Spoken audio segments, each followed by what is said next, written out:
महंगाई के बावजूद जो मकई की फसल की कीमत बढ़ी है, 40,000 से 50,000 तक मजीद फायदा हुआ है किसान को।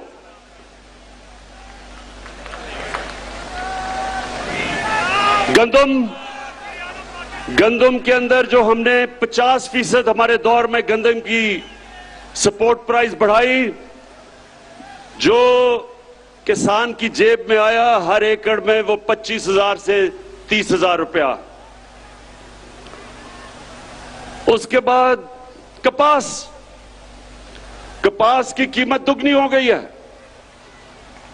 कपास की कीमत अब दुगनी किसान को मिल रही है और उसकी वजह से 1 एकड़ के ऊपर कपास में 70,000 से 80,000 रुपए तक मेरे किसान को फायदा हुआ है।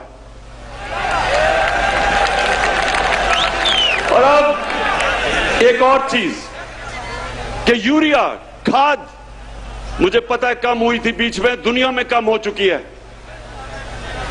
लेकिन अभी आपको मिलेगी। हमने बड़ी मुश्किलों से हमने खाद भी ज्यादा इस बार प्रोड्यूस की, ज्यादा गैस दिया, खाद की फैक्ट्रियों को बंद नहीं होने दिया, लेकिन उसके बावजूद हमने चाइना से 1 लाख टन खाद मंगवाई है, जो कि इंशाल्लाह 1 हफ्ते तक पहुंच रही है।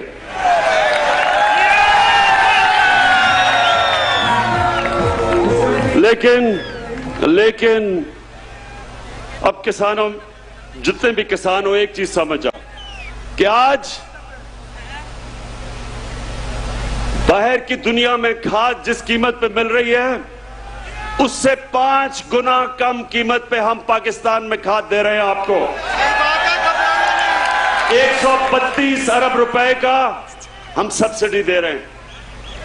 तो मैं इसलिए आज आप किसानों के सामने पहले ये जरूर बात करना चाहता हूं, और भी अभी बड़ी बातें कर रही है मैंने, लेकिन मैं पहले अपने, क्योंकि मेरा ये ईमान है, जब किसान खुशहाल होगा पाकिस्तान तरक्की करेगा। और ये बड़े मुश्किल वक्त में आपको पता नहीं कि अल्लाह ने हमारी हुकूमत को किन किन इम्तिहानों से गुजारा है। पहले एक मुल्क मिला जिसको रे चोरों का टोला दिवालिया निकाल चुका था, उसको संभाला, और फिर जब वो संभल रहा था तो 100 साल में एक दफा इस तरह का बुरान आता है, जो कोरोना वायरस पाकिस्तान और सारी दुनिया में आ गई।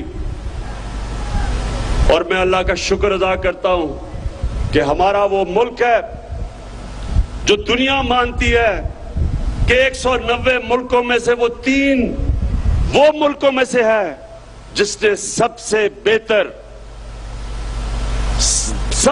बेहतर तरीके से इस बड़े बुरान से अपने मुल्क को निकाला है, अपने लोगों को भी बचाया, अपनी माइशत को भी बचाया। और उसके बाद महंगाई का समुंदर आ गया सारी दुनिया में। मेलसी के नौजवानों, आपको पता होना चाहिए कि इस वक्त दुनिया की तारीख में,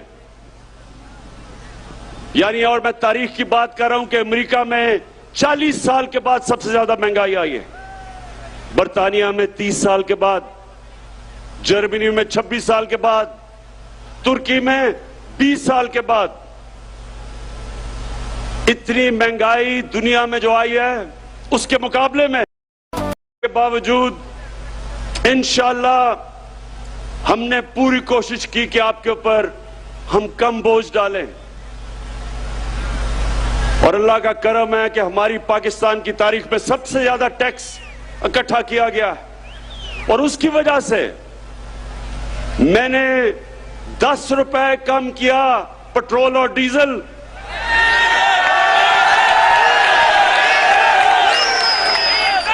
और 5 रुपए यूनिट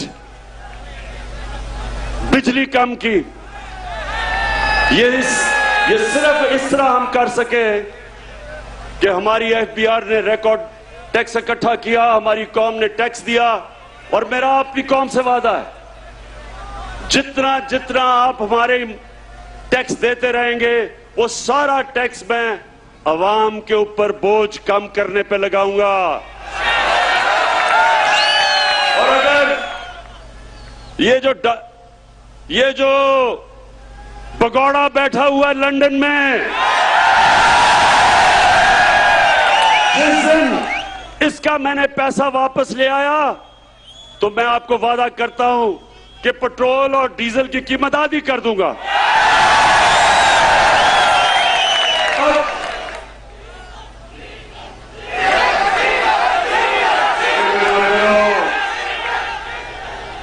अभी फजलू डीजल पे भी मैं आ रहा हूं।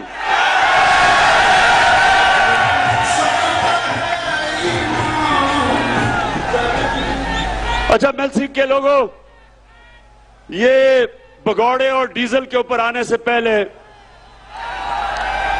मैं सिर्फ आपको, नौजवानों, आपके लिए एक बात करना चाहता हूं। मेरे मां बाप एक गुलाम हिंदुस्तान में पैदा हुए थे, मैं पहला था। हम वो बच्चे थे जो आजाद पाकिस्तान में पैदा हुए थे। और मेरी हमेशा मां बाप ने भी मुझे याद दिलाया और हमेशा मेरे ज़हन में था कि कभी हमने पाकिस्तान को कभी किसी की गुलामी नहीं करने देना।